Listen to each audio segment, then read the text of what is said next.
My mother actually stopped me from having the amputation. That journey actually took me 7 years to complete. So I sunk deeper and deeper and, into my illness.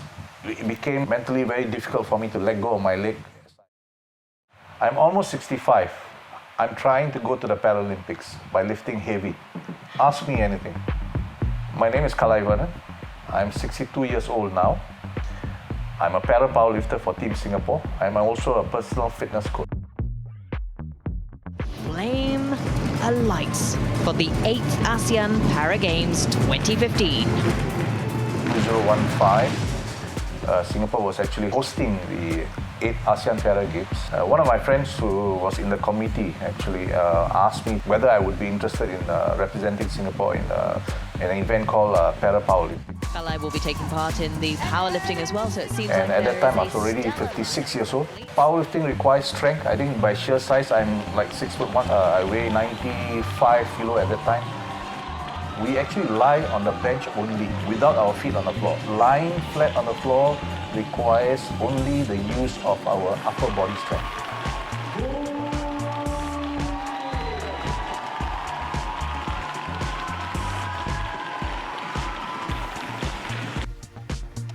The Commonwealth Games in Australia, it was my biggest competition. I mean, as far as the stage was concerned, next to the Paralympics. So that was really a good experience. And during my first lift, I was not able to successfully lift the weights that I was training at. That nearly broke me. At that moment, I thought that maybe I might have to give up the sport because I was already old. But at that very moment, what was important now was not thinking about giving up. So that sort of brought me back to the rhythm of lifting. In my second lift, I lifted well. And in third lift, I did my personal best, 156. In 1982, I suffered a bit of pain in my knee. It wasn't going away. I decided to see a doctor, then referred me to a hospital. We did physiotherapy, muscle relaxants, painkiller. Same thing, the pain wasn't going away. So in my next visit to the doctor, they decided that they should do a biopsy and figure out what's wrong with my leg. That's when they discovered that I had a tumour called giant cell tumour.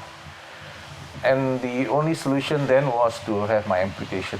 I went back home, told my mother and my sister. My mother actually stopped me from having the amputation. She said, let's try some other means, second opinion. So I thought I had a responsibility to actually give her an opportunity to, save her son's leg. So I said, I agreed. Having agreed, we went to several places, so many places, from witch doctor to faith healing. That journey actually took me 7 years to complete. My knee had actually grown to 32 cm all around at its widest. So I sunk deeper and deeper and, into my illness.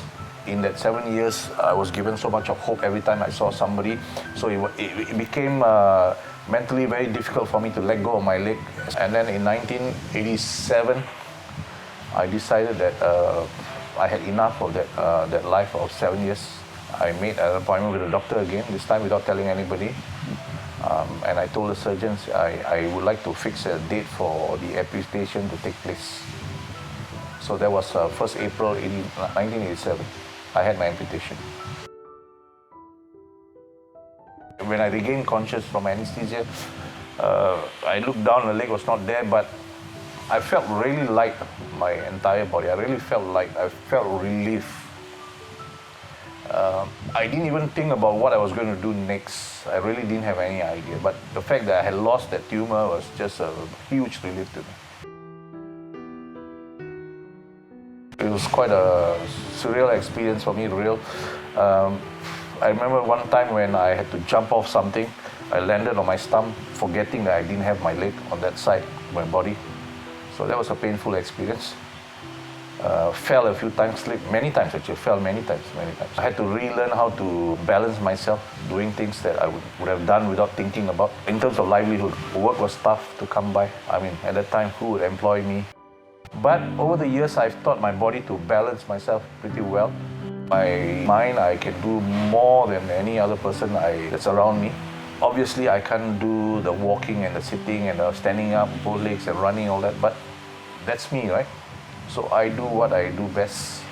Para-powerlifting is one way I try to express that, to prove to myself that given this situation, this is what I can do and this is what I can try to be better at. I said, does it not absolutely kill your hands? And he said, you know, we get used to it, but Next yes, event will it be in does take 2024 wear in and tear on the Paris. body. I think by then I'll be like 64, 65, competing against men who have had like 12 years experience or so, much younger than me, 40 years old. I have a shoulder issue on my right side. You want to see my scar? It's somewhere over here. It's as big as it is, right? So they've got an implant here. As far as my surgeon is concerned, I shouldn't be doing the sport anymore. Whether I will make it to Paris 2024, when I'm 60 plus again, it's left to be seen. But why should I stop trying? Why should I stop trying? If I can still move forward, why should I stop trying? People around me to believe that I have the potential to go, support me in any way they can. Obviously, my family is supporting me. I've never asked my family whether. I guess they support me morally, emotionally. Nobody has come out and say, okay, well done or whatever, you know. But I think inside them, they support what I am trying to do. Athletes at competitive level, they go through their tough training regime, their fitness routine, watching their diet, nutrition. They train 6-7 days a week. So I think they should give our para-athletes their due consideration. We are looked upon, we are almost like a second-class group of athletes. You know, so I think that's a sad thing. $1 million for a goal in able-bodied sports and $200,000 in para-athletes. Not so much as he's getting $1 million, I'm getting only 200,000, but the fact that he's getting $1 million and I'm also getting $1 million means you have recognized that both sports are at the same level. Both require the same amount of effort, both require the same amount of time and energy. What I do, what I'm trying to do is not a reason to motivate somebody. All right? I didn't set out to go out and motivate somebody by doing what I'm trying to do.